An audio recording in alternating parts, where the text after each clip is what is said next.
Pushpak landed in a large field outside the palace walls.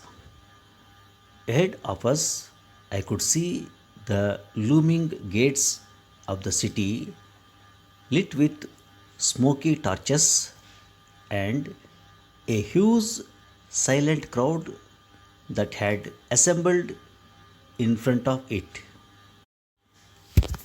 They whispered and fidgeted and jostled each other impatiently, held back by soldiers who yelled at them roughly to keep order.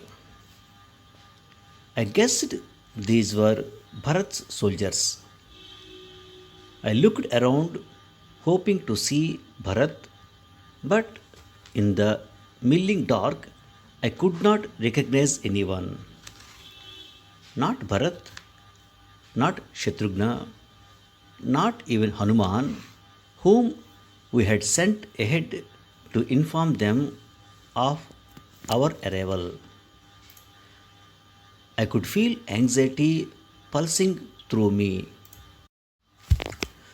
Why was not there a welcoming party? Why weren't the people chanting their new king's name? Was Bharat having second thoughts about returning Koshal to his brother? 14 years was a long time, enough time to get addicted to power which was stronger than any intoxicant. Beside me, Lakshman grasped his bow more tightly, his face grim. Only Ram's face was serene. My husband descended from Pushpak and strode forward without hesitation. After a moment, Lakshman and I joined him, one on either side. We were followed by our companions. As we came into the circle of wavering light cast by the torches, there was a sudden shocked silence. The Rakshasas and mighty monkey warriors must have been a strange, even frightening sight for the city dwellers who had not ever ventured into the forest,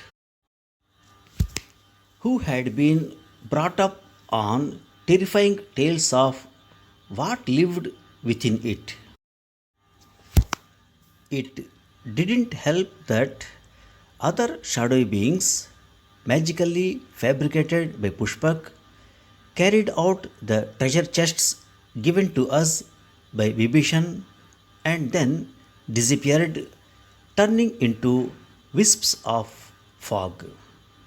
Or that Pushpak itself shrank, becoming as tiny as a bird and flew away.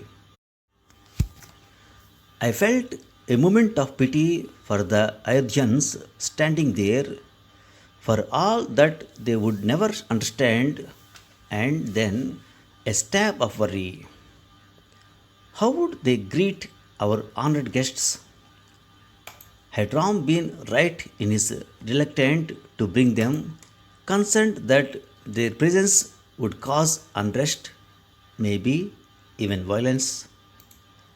Had I been too optimistic in thinking that we were ushering in a new age, a time when men and animals and Rakshasas could coexist in peace? Out of the dark, a horseman gave a loud yell and launched himself forward, shaking a great lance. The army took up his cry and rushed out behind him. I stiffened, wondering how to prevent the upcoming carnage. Behind me, I could hear the monkeys and Rakshasas stirring restlessly, preparing to defend us. Surely our citizens were going to be slaughtered now. But Ram laughed. It was a cool, unworried sound that seemed to clear the air and make the lamps burn brighter.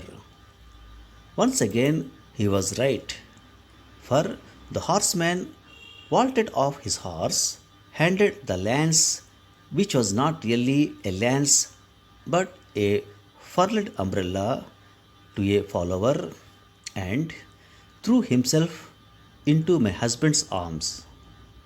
It was Bharat, spare, almost emaciated, dressed in tree bark, which I would learn later he had worn for our sake all through the 14 years when we were gone. Shatrughna joined them, and Lakshman ran up too, and the four brothers laughed and cried and held on to each other as though they had been separated for a lifetime, which in a way they had. But there was something more to this reunion.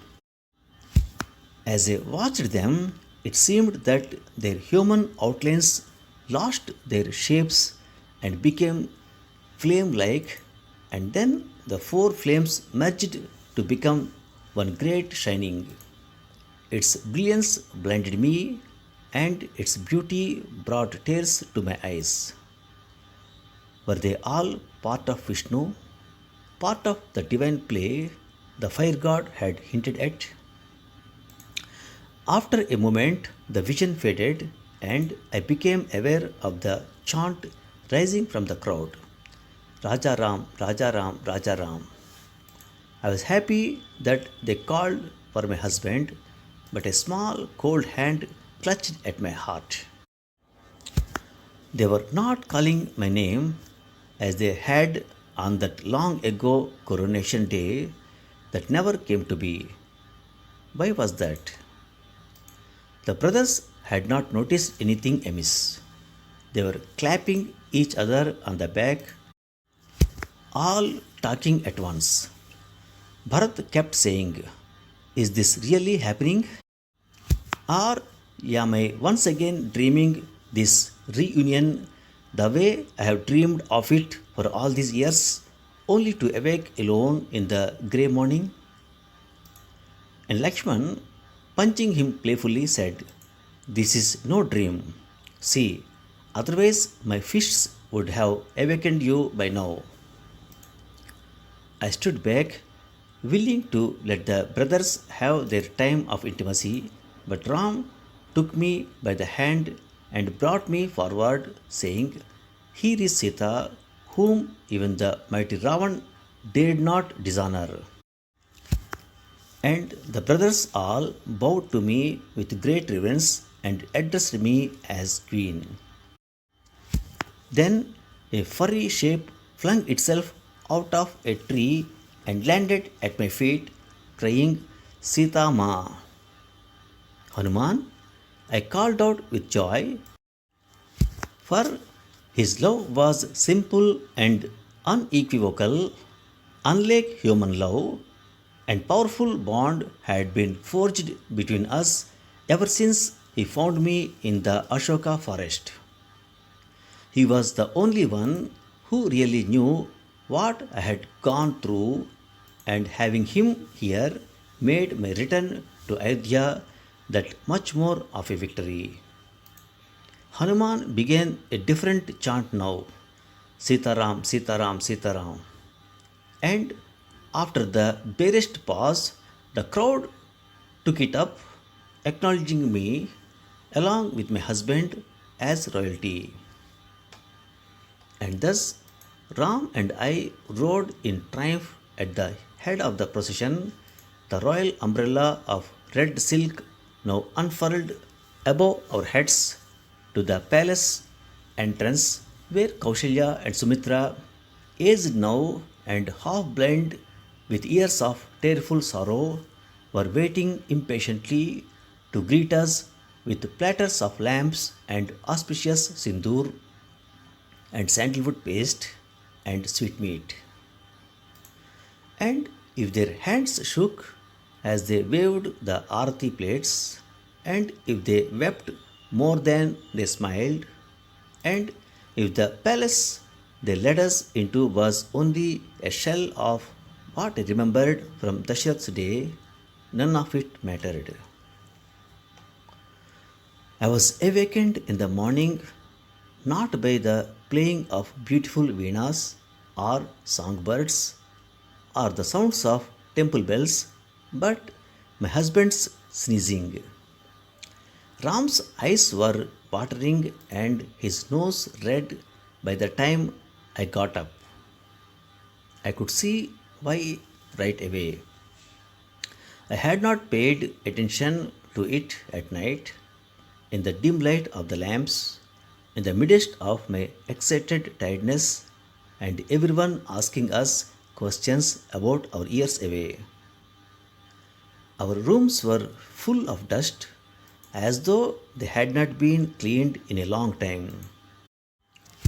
I shooed Ram, who was still sneezing, out to the balcony for some fresh air and rang the bell for the attendant, but it was quite a while before anyone showed up. Meanwhile, I had ample time to examine our surroundings. I was dismayed to find everything in disarray.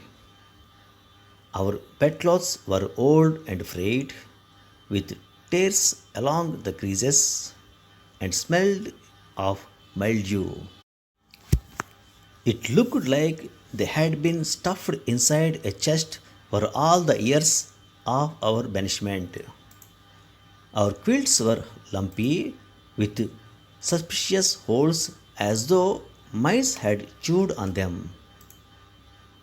I remembered last night's dinner, and suddenly things that I had not noticed in the excitement of returning after the long exile began to strike me. Our dinner had been cold, only a few items, rice and lentils, and a vegetable dish, left covered in a alcove in Kaushalya's chambers. Used to simple fare and then to fasting, I had enjoyed it. Besides, I had been distracted by all the news of the kingdom. But now I realized that it fell far short of the meals I had had earlier in the palace, or even the food in my father's simpler household. In Dashrath's time, even at family dinners, there would be several maids to serve the food, clear away the plates, and bring bowls of scented water for us to wash our hands. Now there was no one. I tried to piece together what must have happened. Bharat had moved out of the palace to the small town of Nandigram, refusing to enjoy any royal comforts until Ram returned home. He had placed Ram's sandals on the throne there and held interim court as his representative. Shatrughna, ever dedicated to his brother, had gone with him. Their wives had accompanied them. How could they not? It was their primary duty. Kaushalya and Shumitra refused to leave the palace where they had come as brides, but they had been too grief stricken and ill to attend to household details. Over the last night's dinner, Bharat had explained that, thrown as he was into a position for which he had never been trained, he had his hands full. He faced internal strife, especially from the half wild tribes at the edges of kingdom.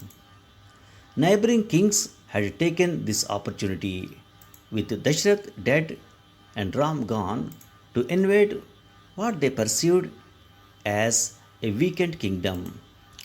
War upon war followed.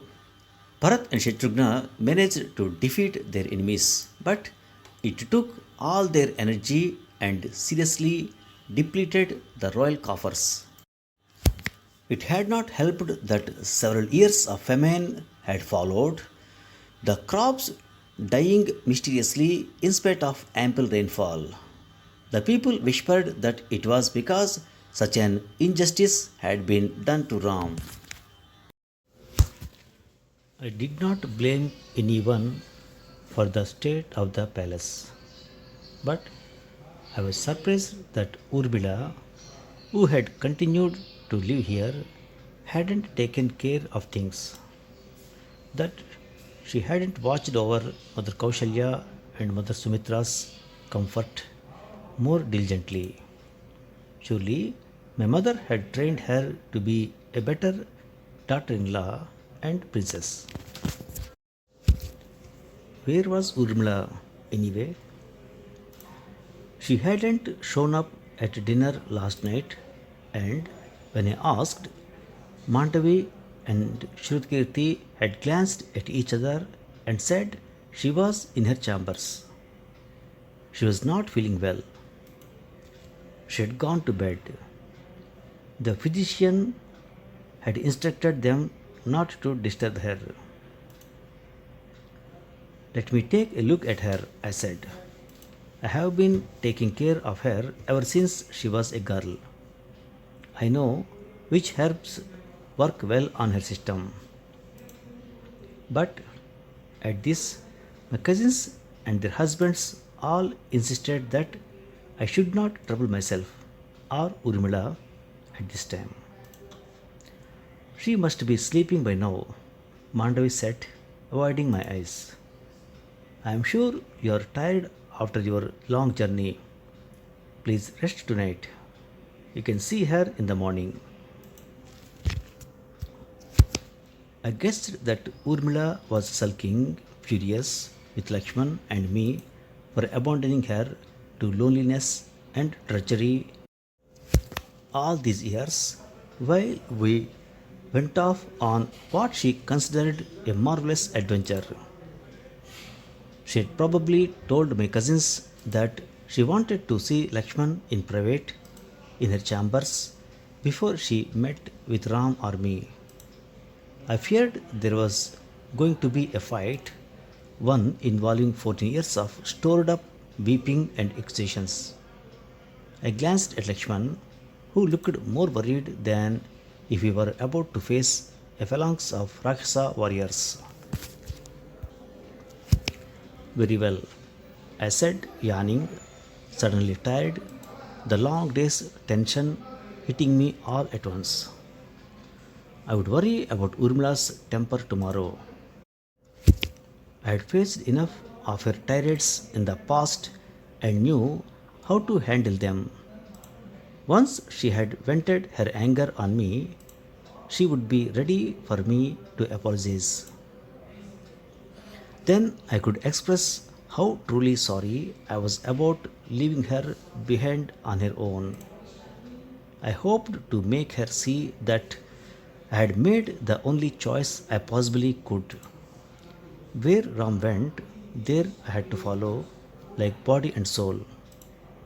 I planned to tell Urmila about my trials in Lanka, how it felt to be forcibly separated from my husband. I had a feeling that when she learned about the depth of my suffering, my sister would forgive me. A young maid had ambled up to my chambers by this time. I remarked with annoyance on the disgraceful condition of the palace, but she stared at me open mouthed as though she couldn't see what was wrong. I could tell that no one had trained her. She probably thought that our rooms looked wonderful and I was merely being picky in the way of aristocrats. When I pointed out the state of the furnishings and the layers of dust and the fact that there was no clean water to wash in and asked what she had been doing all this while, she looked like she was about to cry. I swallowed my exasperation and asked her who was in charge of the palace staff. She scratched her head for a moment, then told me that maybe it was Cook. Take me to him, I said.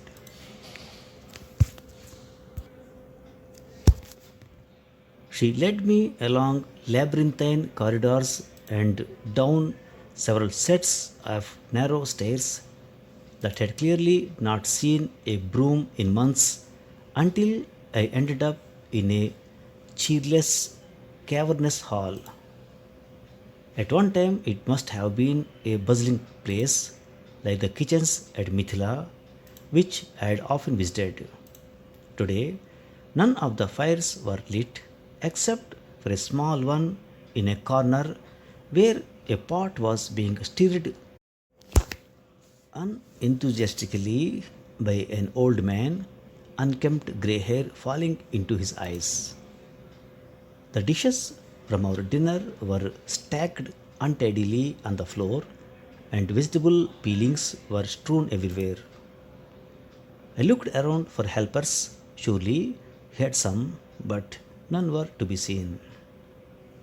Cook, I called. He raised his head slowly, scowling his annoyance. What do you want now?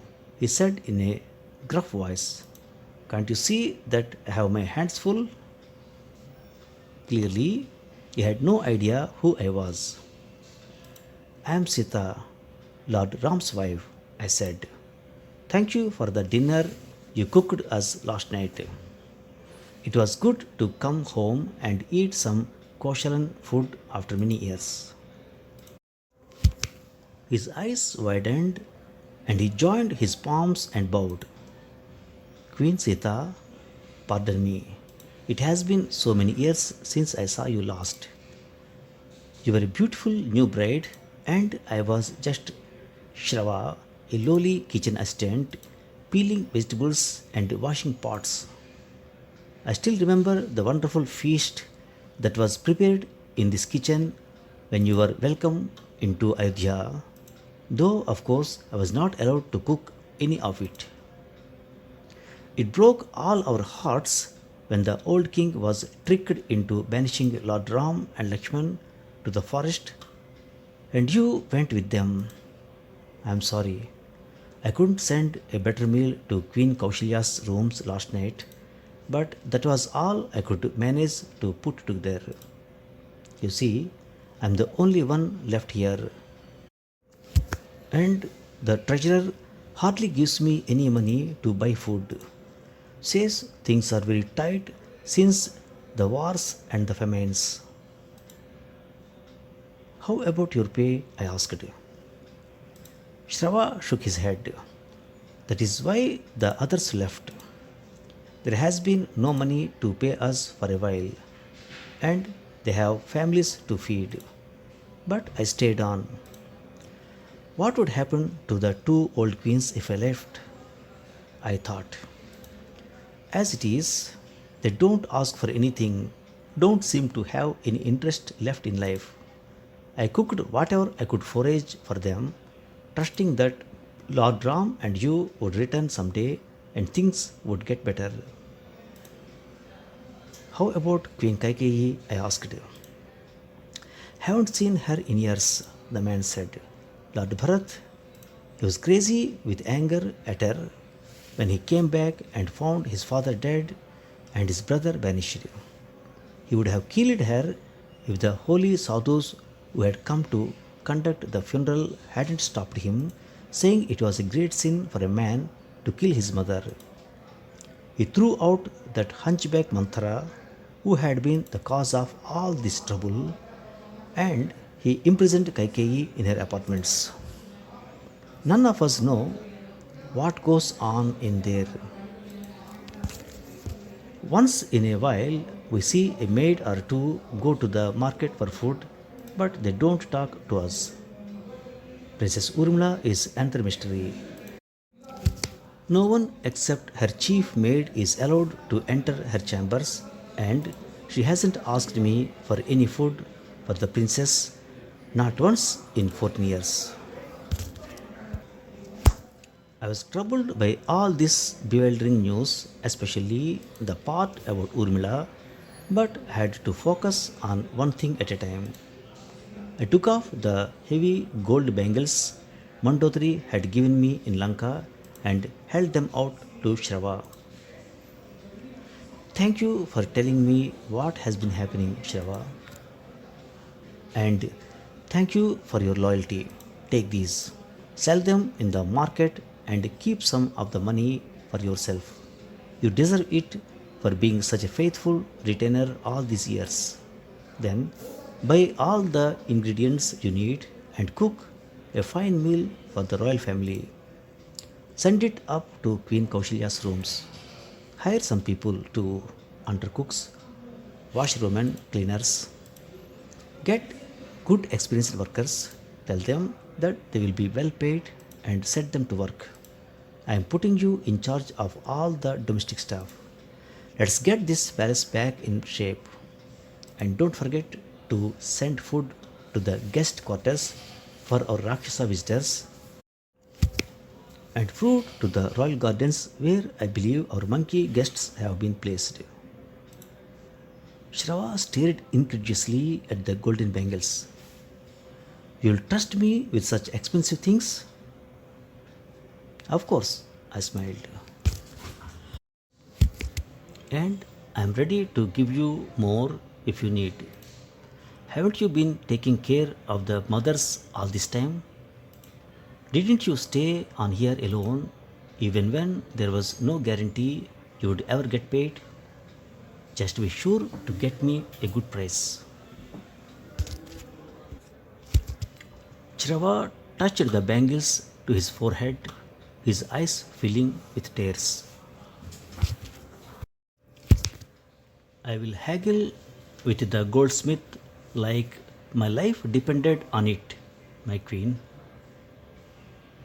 I will make you proud. He held his head high and set off briskly, a new spring to his steps. I went back to the chambers to tell Ram, who was getting ready for court, what had been going on in our absence. He too was shocked. I hadn't realized things had been so hard here. Thank you for taking care of things and for being so generous. You are my Lakshmi. I looked at him sharply. Did he believe the vision of Vaikunta, which was already fading in my mind? Or was he merely paying me a compliment?